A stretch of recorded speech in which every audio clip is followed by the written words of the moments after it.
오늘 이 말씀을 통해서 교회가 할 가장 중요한 것이라는 제목으로 함께 은혜를 나누겠습니다.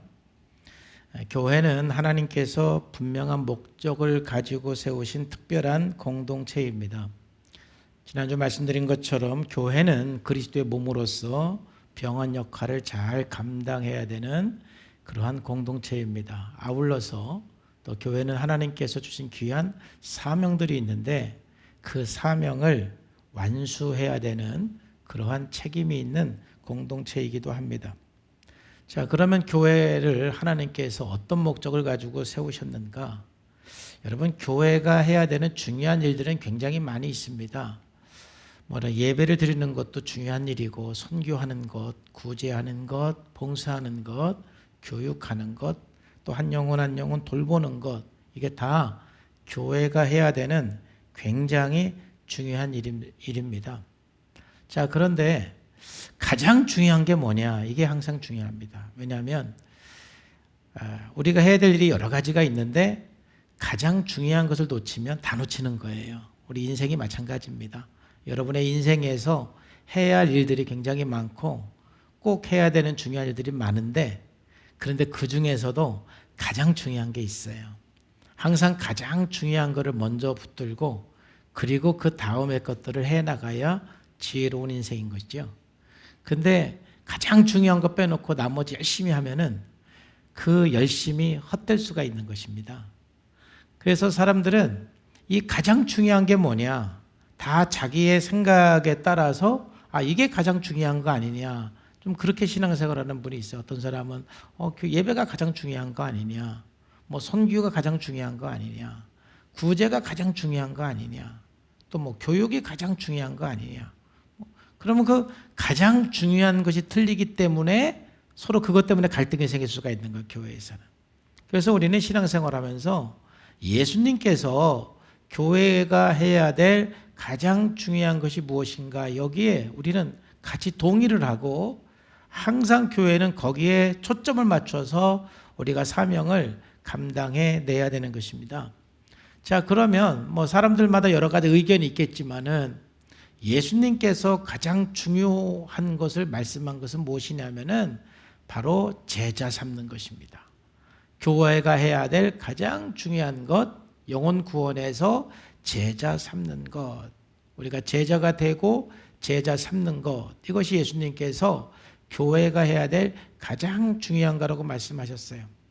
자, 오늘 우리가 읽은 말씀은 흔히 예수님의 지상 대명령이다라고 말을 해요. 예수님께서 교회에게 주신 가장 중요한, 가장 큰 명령이 오늘 본문 말씀이에요.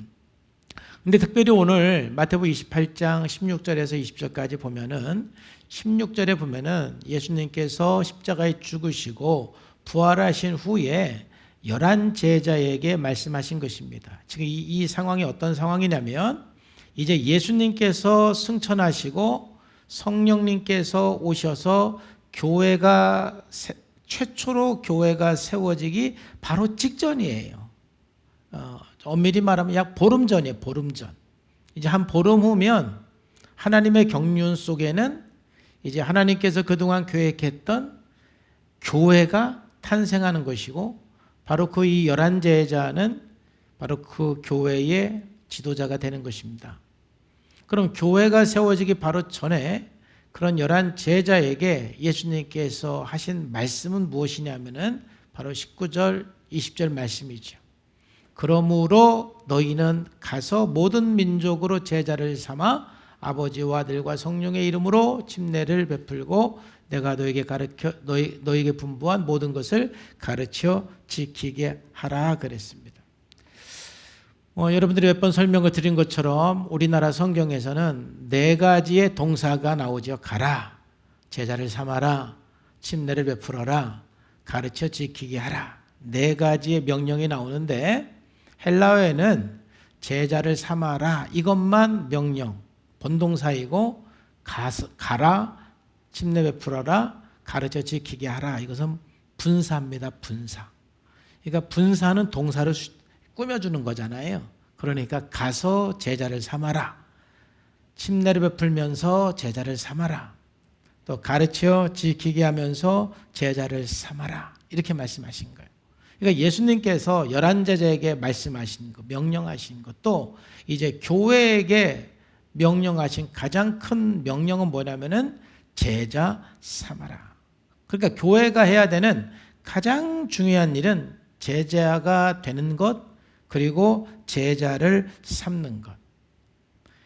이 교회 생활을 통해서 우리가 예수님의 제자로서 성장하지 않고 또 내가 예수님의 제자를 삼는데 사역하지 않는다라면 그 교회가 아무리 예배 많이 드리고 뭐 성교 아무리 많이 하고 굳이 아무리 많이 해도 거기는 교회라고 할 수가 없어요. 교회라는 것은 제자가 나오는 것이 바로 교회인 것입니다. 여러분, 우리가 이 제자가 된다라는 것, 그 제자의 과정을 우리가 그래 좀 알 필요가 있습니다. 여러분, 어떤 그 과정을 통해서 예수님의 제자가 되느냐면은 여러분들은 이 세 가지 중에 지금 한 과정 속에 있어야 되는 것입니다. 첫 번째 단계는 바로 이 믿음의 단계이죠. 바로 우리가 전도를 해야 예수님의 제자를 만들 수가 있어요. 그러니까 전도를 한다는 것은 예수님을 믿게 하는 것이죠. 예수님을 영접하게 하는 거예요. 그러니까 우리 교회 안에도 지금 막 예수님을 믿는 사람들이 있어요. 막 예수님을 영접한 사람들이 있어요. 사실 이것은 예수님의 제자가 된 하나의 첫 관문이고 첫 단계라고 할 수가 있어요. 자, 그러면 예수님을 믿었으면 그 다음에는 제자가 되는 과정에서 중요한 게 뭐 회복과 성장이에요. 이제 우리가 갖고 있는 옛사람이 있어요. 옛사람의 성품이 있어요. 지금까지 살아왔던 하나님과 반대되는 그 가치들, 또 하나님을 거역했던 그런 생각들, 삶의 습관들, 패턴들이 있어요. 철저하게 그 삶을 회복하고 주님을 닮아가는 그런 성장의 삶, 이건 시간이 많이 걸리겠죠. 이거 교회에서 해야 되는 가장 중요한 것은 사람을 예수 믿게 하는 것, 그리고 회복하고 성장하는 것. 이게 교회가 해야 되는 가장 중요한 일이에요. 이게 제자가 되어가는 과정인 것이죠. 자, 그 다음에 세 번째로는 내가 이제 어느 정도 회복이 되고 어느 정도 성장이 이루어졌을 때 우리들이 이제 그 제자의 과정에서 중요한 것은 뭐냐면은 헌신과 영향력입니다. 이제 여러분들은 예수님을 믿고 또 회복하고 어느 정도 성장을 하면서 헌신을 하고 영향력을 주는 삶을 살아야 돼요. 언제까지 그냥 애기로서 목사님만 바라보고 목자님만 바라보고 나 좀 도와주세요. 나 좀 도와주세요. 그게 한 5년 만에 끝나고 10년 만에 끝나고 20년, 그래 너무 길게 잡아도 20년 안에 끝나야지. 30년을 신앙하고 40년을 신앙생활해도 나는 목사님에게 도움받아야 돼요. 목자님에게 도움받아야 돼요. 그거는 뭔가 이 제자가 되는 그 과정에서 문제가 있는 거예요. 이제 신앙생활한 지 뭐 한 5년, 10년, 20년 되면 우리가 예수님 닮아가는 뭐 이렇게 성장도 하고 회복도 해서 이제는 계속해서 물론 도움도 받아야 되지만은 이제 헌신하고 영향력을 주는, 다른 사람에게 영향력을 주는, 여러분들이 집사님이고 권사님이지만 사람들이 여러분들의 말을 들으면 그냥 덕이 되고 은혜가 되고, 아, 나도 저 집사님처럼 살아야 되겠다. 나도 저 권사님처럼 살았으면 좋겠다. 아우, 저 성도님은 어쩜 저렇게 늘 기쁘게 사나. 야, 이런 위기 속에서 어떻게 저렇게 기도하면서 승리하며 사나. 야, 우리 저 성도님은 어떻게 저렇게 비천한 가운데서도 또는 부한 가운데서도 예수님 닮아가는 삶을 살아갈 수 있을까? 이게 우리가 그 가까이서 삶을 지켜보면서 뭔가 영향력이 흘러가고 축복의 통로가 되는 것, 이것이 바로 제자의 과정인 것입니다. 그러니까 여러분들은 지금 신앙생활하면서 이 세 가지 중에 한 가지 분명한 그 과정 속에 있어야 되는 것입니다. 어떤 사람은 예수님을 믿고 나서 뭐 회복에 관심을 두지 않고 그 다음에 헌신과 영향력에 관심 없고 나는 예수 믿어서 천국 가는 건 따놨으니까 난 된 거지. 그러면은 그분은 지금 교회가 해야 될 가장 중요한 일이 뭔지를 모르고 있는 거예요. 그리고 어떤 사람은 또 특별히 참 제가 이걸 위해서 고민을 많이 했잖아요. 그래서 회복 프로그램도 이제 하면서 어떻게 하면 회복하고 성장을 도울까?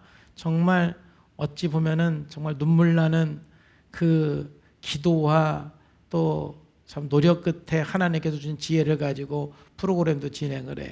그래서 프로그램 하면서 살만하면 이제 난 된 것 같아. 나는 이제 회복이 된 것 같아. 더 이상 이렇게 회복을 위해서 노력하지 않아도 될 것 같아 하고 헌신과 영향력으로 못 넘어가는 사람이 있어요. 그러면 그분의 그 회복은 굉장히 이기적인 거예요. 나만 살만하면 끝난 거예요.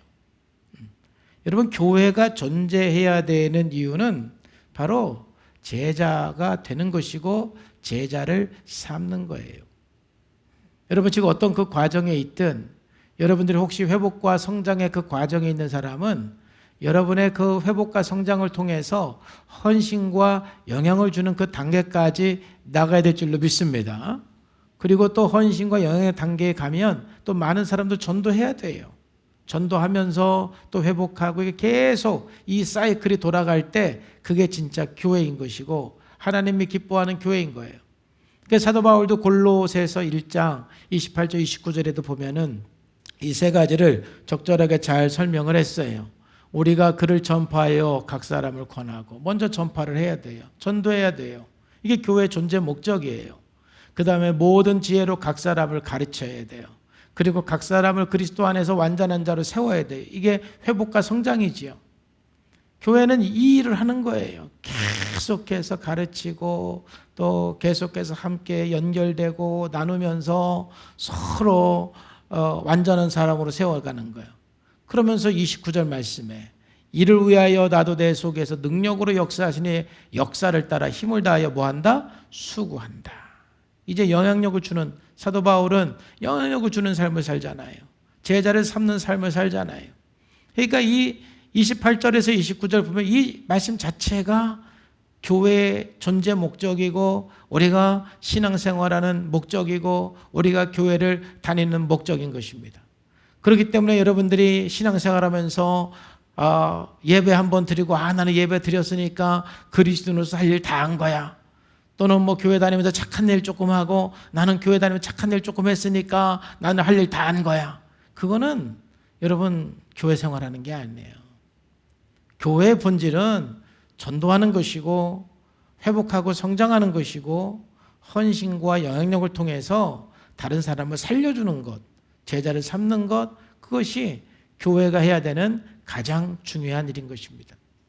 자, 그러면 오늘 본문 말씀을 통해서 다시 한번 우리가 제자가 되는 과정을 한번 좀 살펴보기를 원해요.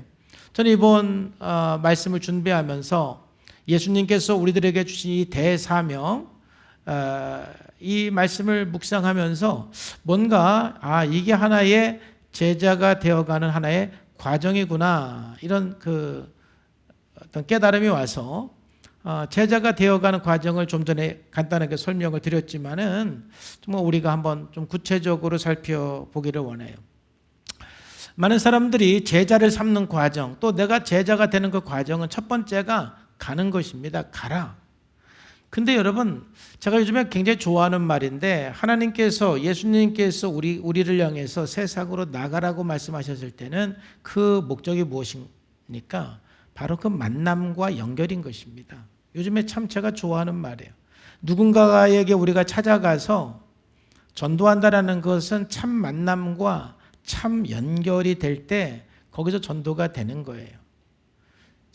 이 세상 사람들은 정말 지금 원하는 게 뭐냐면은 참 만남, 참 연결된 관계를 원하는 거예요. 다 피상적인 관계.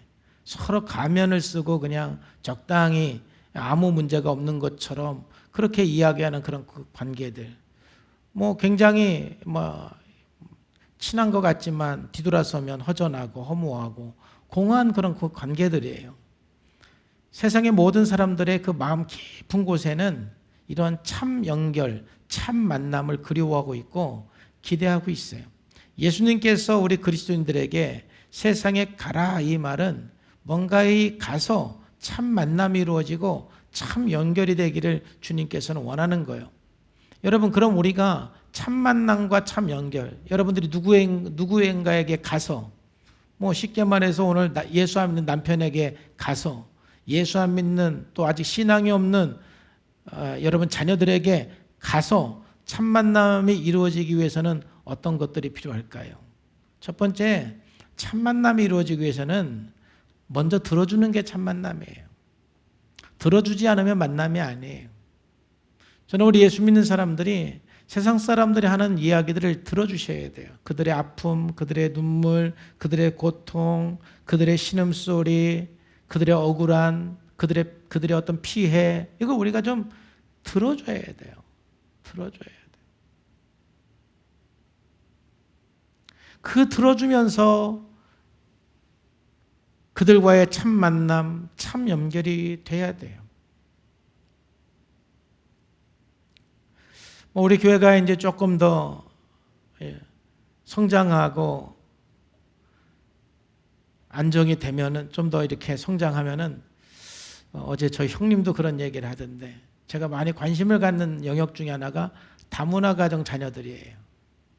굉장히 많이 왕따 당하고 어려움을 당하는데, 좀 그런 부모들을 만나서 좀 누가 들어주고, 그 고통을 좀 들어주고, 그리고 그런 사람들에게 좀 어떻게 좀 도움을 줄 수 있을까, 뭐 이런 것들이 좀 우리가 전문성을 가지고 좀 고민해야 될 필요가 있는 것이죠. 그래서 앞으로 좀 그런 일도 좀 했으면 좋겠어요. 이 세상 사람들이 참 아픈 게 참 많아요. 근데 정말 다가가서 뭐 정치적으로 이용하고 뭐 이런 사람들은 많은데, 정말 들어주는 사람, 사랑으로 들어주는 사람, 이게 정말 참 만남이에요. 자, 두 번째, 참 만남과 참 연결을 우리가 갔을 때, 그 다음에 참 만남은 가면을 벗고 자기 삶을 나누는 거예요. 절대 가르치고 잔소리하는 것이 아니라 내 삶을 나눌 때 거기에 참 만남이 이루어지는 거예요. 내가 만난 예수 그리스도를 만날 수도 있어요. 내가 오늘 하나님 앞에 감사했던 걸 나눌 수도 있어요. 또 내가 실패했던 거 나눌 수도 있고, 내가 힘든 거 나눌 수가 있어요. 가면을 벗을 때 참 만남이 되고 참 연결이 돼요. 그래야만 거기에서 전도라는 게 일어나요. 예수님께서 우리들에게 세상으로 가래요. 가서 뭐 할 겁니까? 여러분, 직장 생활하면은 사장님이 출장 보내잖아요. 어디로 가라. 그러면 거길 가라 했을 때는 분명한 목적이 있잖아요. 뭐 놀다 오라고 보낸 건 아니잖아요. 독일로 출장 갔다 와. 그럼 독일 가서 놀다 오라고 그런 건 아니잖아요. 거기 가서 사람들을 만나서 뭔가 목적을 이루라는 것이잖아요. 그런 모든 목적을 이루기 위해서는 먼저 참 만남이 이루어져야 돼요. 참 연결이 이루어져야 돼요. 연결이 안 되면 아무것도 되는 게 없는 거예요. 자, 그 다음에 여기까지만 가면 안 되는 거죠. 우리는 가서 그 다음에 어떻게 해야 됩니까? 그 다음에 이제 예수님을 전해야 돼요. 즉 예수님을 전한다라는 건 뭐냐면, 내 역할은 뭐냐면 그 사람과 예수님을 연결시켜주는 거예요. 이제 내가 예수님과 연결된 사람인데, 이제 나하고 연결됐잖아요. 들어주고 나눔을 통해서 이 사람이 나하고 연결이 됐기 때문에 나를 통해서 이제 예수님과 연결이 될 수 있도록, 예수님을 만날 수 있도록 도와주는 것, 이게 전도인 거죠. 어떻게 하면 예수님하고 연결시켜 줄 수 있을까? 하나님 앞에 기도하고 성령의 지혜가 필요한 거예요. 오늘 여기 함께 했지만은 지난주에 제가 우리 김교중 형제님 순수빌지 보낼 때 메일이 왔는데, 그걸 보고 참 제가 너무 감사했어요. 그 메일에 뭐라고 썼냐면은, 이제는 제가 목사님을 믿고 따라 보겠습니다. 이렇게. 너무 감동했어요. 물론 저를 믿고 따르면 안 되죠. 주님을 믿고 따라야죠. 근데 나를 믿고 따르겠다라는 거는 뭐예요? 저하고 연결됐다라는 거죠. 뭔가 저하고 참 만남이 이루어졌다라는 거죠. 그러니까 제가 목사님을 신뢰하겠습니다. 이렇게 말을 한 거죠. 자, 그러면 이제 저를 신뢰하는 사람에게 제가 누구하고 연결시켜줘야 돼요? 예수님하고 연결시켜주는 게 제가 할 일이에요. 제가 신은 아니잖아요. 목사님을 믿고 목사님을 신뢰하고 따르겠습니다. 그래, 나만 믿으세요. 이거 이단이 되는 거예요. 내가 무슨 전능한 힘이 있다고 나만 믿으세요. 오빠만 믿어봐. 막 그럴 수는 없잖아요. 이제 저도 연약한 존재이고 저도 무력한 존재이니까 나와 관계가 이렇게 신뢰 관계가 형성이 되고 믿겠다고 하고 따르겠다고 하고 그러면 이제 주님과 연결시켜 줄 수 있는 그런 관계가 형성이 된 것이죠. 이게 가라는 거, 이게 가는 거예요. 그러니까는 제 간증이 돼 버렸지만 제가 김교중 형제에게 간 거예요. 또 김교중 형제가 저에게 온 거예요. 가라. 바로 가라라는 것은 이렇게 참 만남과 참 연결을 이루는 것. 이게 제자를 삼는 과정이에요. 여러분 누구에게 오늘 가시렵니까? 여러분들이 정말 가고 싶은 대상이 누구입니까? 오늘 말씀을 들으면서 여러분 난 이 사람에게 좀 가고 싶다. 좀 명단을 좀 쓰시기를 주님의 이름으로 축복합니다. 명단을 써서 내가 전 세계 모든 사람에게 찾아갈 수는 없습니다. 한 사람, 두 사람. 그래서 그 사람에게 여러분들이 가셔야 제자를 삼는 것입니다. 특별한 마음을 가지고 특별히 기도하는 마음을 가지고 특별히 사랑하는 마음을 가지고 오늘 주님 하나님께서 저에게 붙여준 그 영혼에게 제가 찾아가겠습니다. 가겠습니다. 이 결단은 이 세 가지를 여러분들이 적어도 생각을 하셔야 되는 거예요. 그래, 가서 무조건 들어줘 보자. 가서 내 삶을 나누자. 그리고 이제 나와의 첫 만남이 이루어졌을 때, 나와 뭔가 연결이 이루어졌을 때, 그래서 그 상대방이 나를 어느 정도 신뢰하면 그때는 내가 만난 예수 그리스도를 연결시켜주는, 내가 이 예수님을 만났어요. 내가 믿는 예수님은 이런 분이에요. 하고 예수님과 연결시켜주는, 이게 가는 거예요. 이게 제자 삼는 첫 번째 과정이죠. 두 번째 과정은 뭡니까? 침례를 베풀어라 그랬잖아요. 이제 침례를 베풀어라는 것은 두 가지 의미가 있는데, 이제 믿음을 성장하게 하고 자신의 자아를 죽이도록, 그리고 예수님과 함께 살도록 도와주는 것이 침례를 베푸는 것입니다. 여러분, 침례를 베푼다라는 뜻은, 첫째는 침례라는 것은 모든 사람들 앞에 나는 예수님을 믿는 사람입니다라고 고백하는 것이 침례 받는 거예요. 그러니까 여러분, 정말 이제 우리가 제자 삼는 두 번째 과정, 단계는 뭐냐면, 내가 만난 그 사람이 내가 고백하는 그 신앙 고백을 그 사람도 함께 신앙 고백을 할 수 있도록 기도해주고 또 권면해주고 도와주는 거예요. 그래서 끊임없이 믿음을 고백하고 신앙을 고백하도록 하는 것, 믿음의 성장을 도와주는 것, 이게 침례인 것입니다. 그 다음에 두 번째로 침례라는 것은 무엇이냐면은, 바로 침례라는 것은 예수님 안에서 죽고 예수님 안에 다시 살기로 결단하는 것이 침례예요. 이번 제가 지난주 카테키즘에 침례에 대해서 자세하게 설명을 드렸어요. 그러니까 여러분 꼭 지난 수요일 날 제가 설교한 카테키즘을 꼭 들으셨으면 좋겠어요. 그래서 침례는 예수님 안에서 죽고 예수님 안에서 다시 살기로 결단하는 것입니다.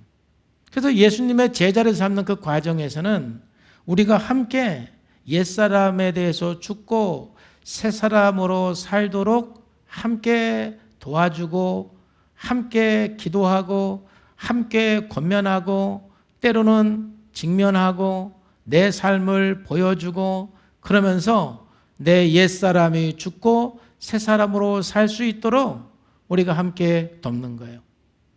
참 세상 사람들이, 예수 믿는 사람도 마찬가지지만은 사람을 돕는 방법으로 명령하고 잔소리하는 거 말고는 아는 방법이 거의 없는 것 같아요.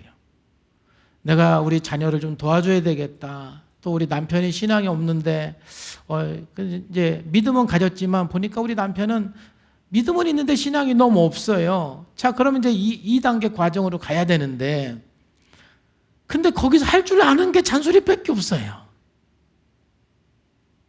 왜 그렇게 신앙생활하냐? 당신 예수 믿은 지 몇 년 됐는데 아직도 그 모양이냐? 이렇게 자꾸 비난만 하고 잔소리만 하면 그 사람이 이렇게 믿음을 고백하고 예수님 안에서 죽고 예수님 안에서 사는 것을 결단할 수가 없는 것이잖아요.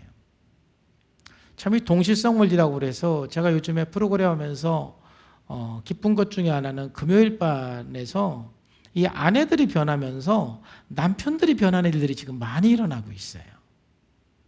그러니까 더 이상 잔소리를 멈추고 비난하는 것을 멈추고 내가 먼저 변화가 되어서 내가 예수 안에서 죽고 내가 예수 안에서 사니까 남편이 그 모습을 보고 자기도 죽는 거예요. 여러분, 제자 삼는다라는 것은 침례를 베풀려고 그랬잖아요. 침례를 베푸는 것은 단순히 하나의 의식으로서 침례를 주어서 제자가 되는 것은 아니죠.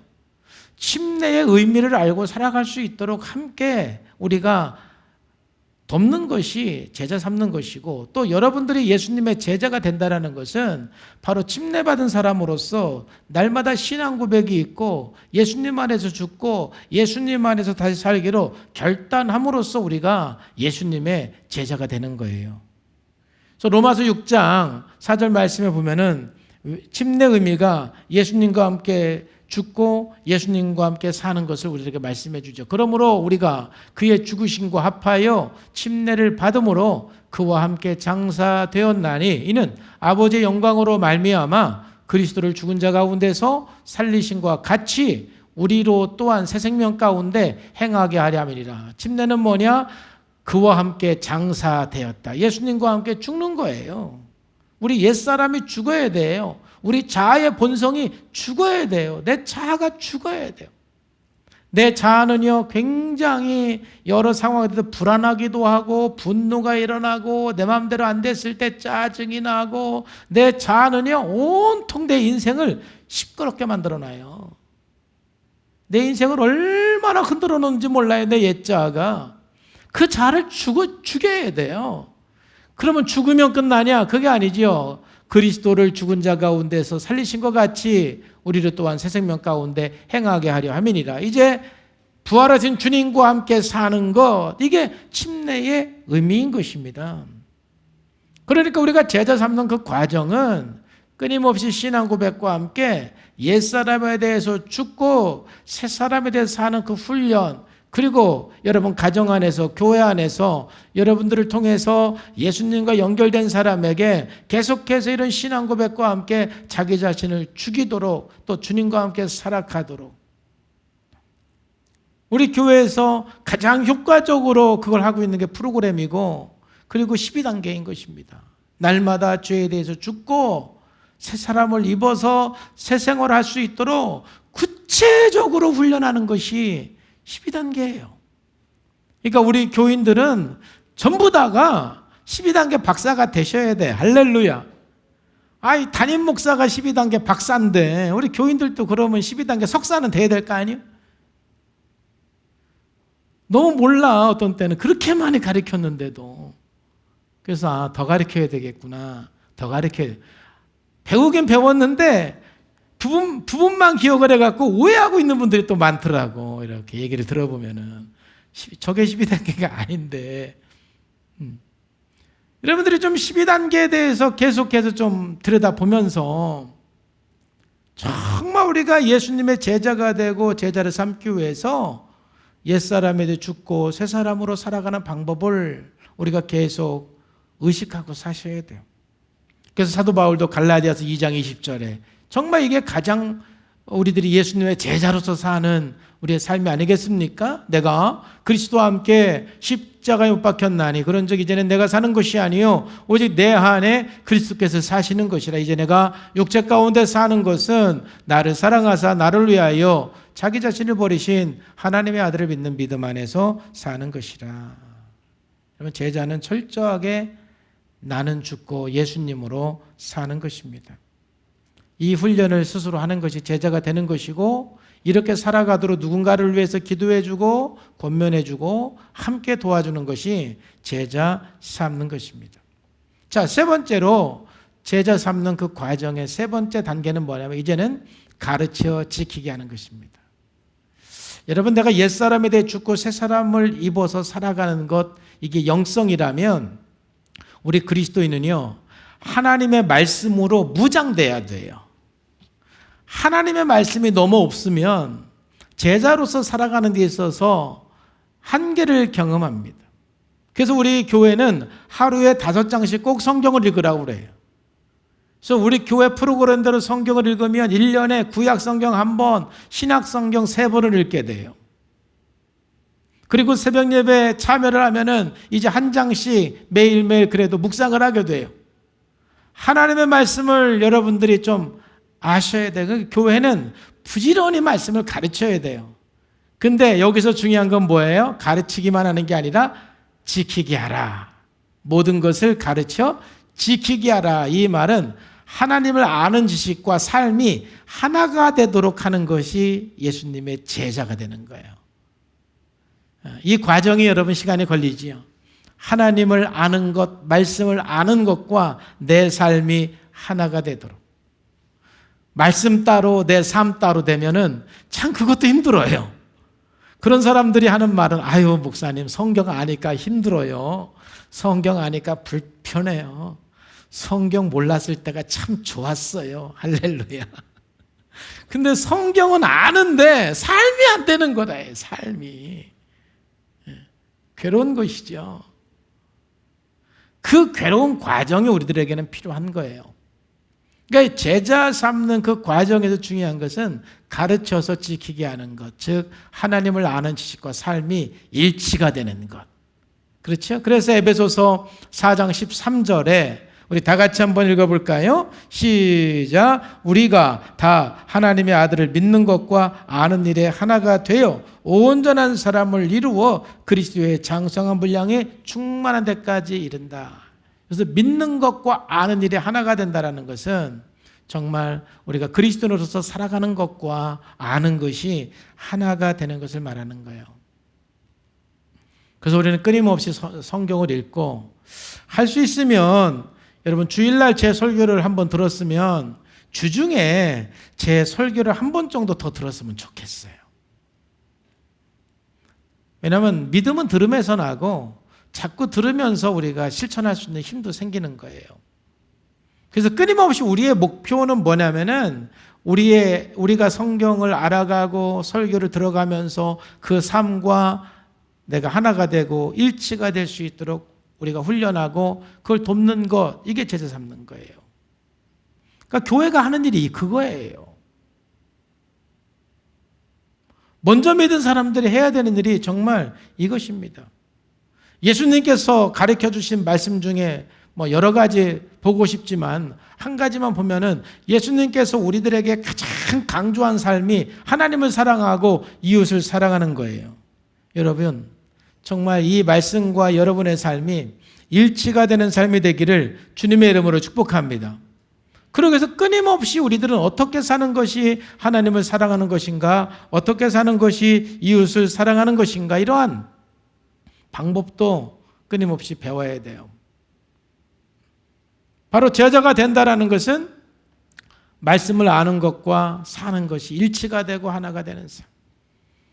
한국에 있는 모든 교회가 이걸 위해서 헌신하고 힘쓰고 몸부림치고 열정적으로 이렇게 내가 예수님의 제자가 되고 또 내 이웃이 함께 예수 믿는 우리 목장 식구들이 이런 제자가 될 수 있도록 도와주는 그런 교회가 된다라면 하나님께서는 가장 기뻐하는 교회가 되는 거예요.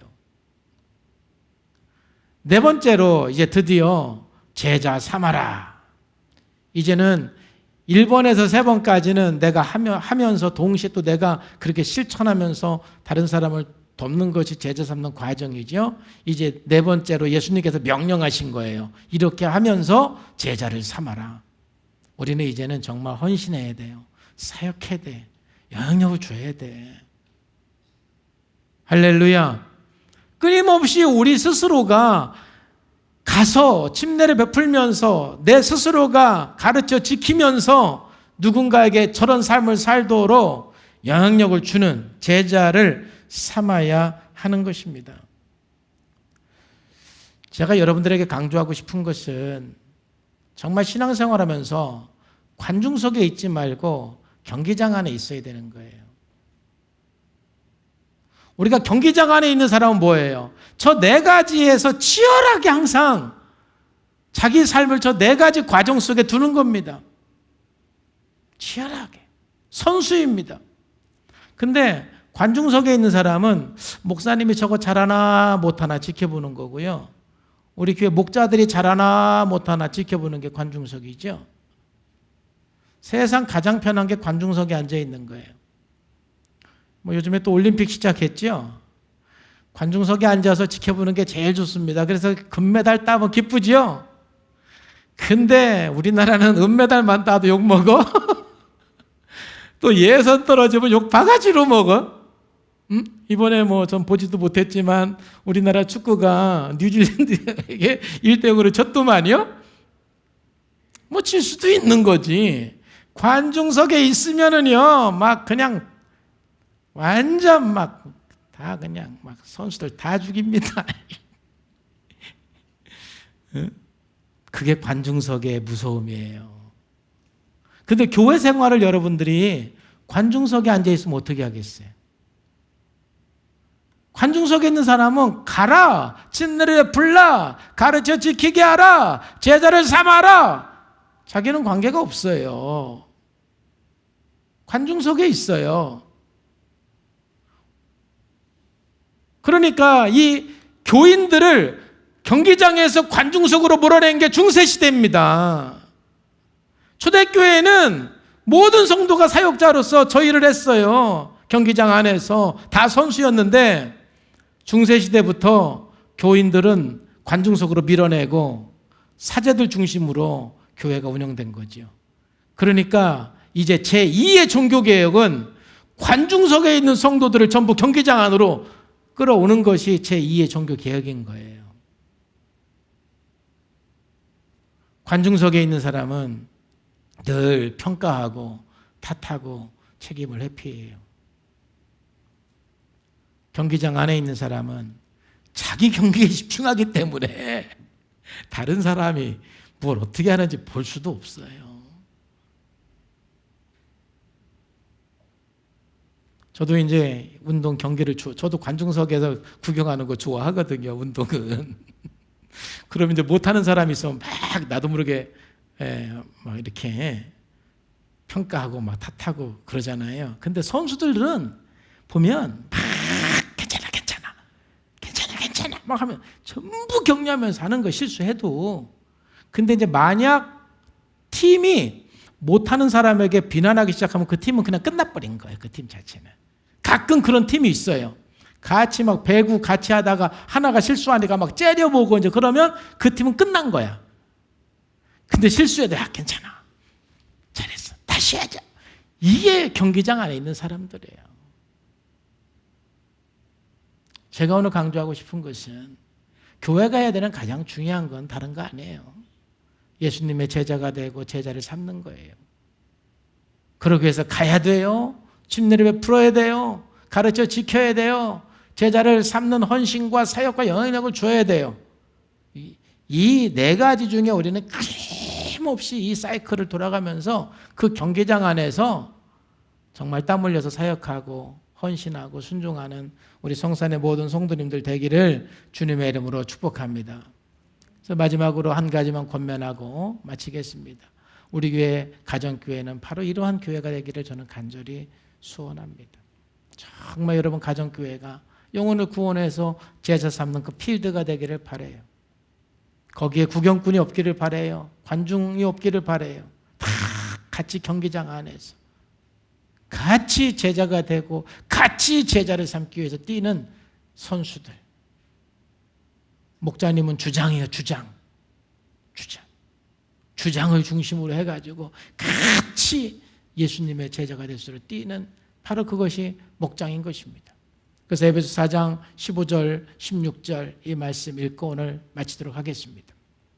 다 같이 시작. 오직 사랑 안에서 참된 것을 하여 범사에 그에게까지 자랄지라. 그는 머리이니 곧 그리스도라. 그에게서 온몸이 각 마디를 통하여 도움을 받음으로 연결되고 결합되어 각 지체의 분량대로 역사하여 그 몸을 자라게 하며 사랑 안에서 스스로 세우느니라. 아멘. 이게 교회예요. 이게 가정교회예요. 서로 각 마디가 통해서 서로 도움받고 서로 연결되고 결합되고 각 지체 분량대로 서로 헌신하고 사역하고, 그래서 함께 예수님의 제자가 되어가는 것. 서로 제자가 되어가고 제자를 삼아가는 그 경기장, 그 선수들, 그게 바로 목장인 거예요. 거기는 한 사람도 구경꾼이 없어요. 한 사람도 관중이 없어요. 전부 다가 역할이 있는 거예요. 바로 그게 교회인 것입니다. 오늘 교회가 해야 될 가장 중요한 것 생각해 봤어요. 우리가 아무리 열심히 신앙생활해도 가장 중요한 것을 놓치면 다 놓치는 거예요. 우리가 중요한 걸 다 아는 게 제일 좋아요. 그런데 우리 우선순위는 가장 중요한 것 놓치지 않고 그 나머지 또 중요한 것들을 해낼 수 있는 우리 성산의 성도가 되고 그런 교회가 되기를 주님의 이름으로 축복합니다. 기도하겠습니다. 하나님 아버지 감사합니다. 오늘 말씀을 통해서 함께 은혜를 나누고 함께 우리가 도전받고 결단할 수 있는 그런 시간 되어서 너무 감사합니다.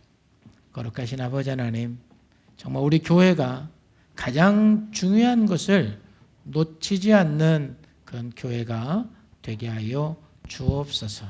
이제 함께 예수님의 제자가 되어가고 예수님의 제자를 삼아가는 그 사역에 힘쓰는 우리 목장 되게 하여 주옵소서.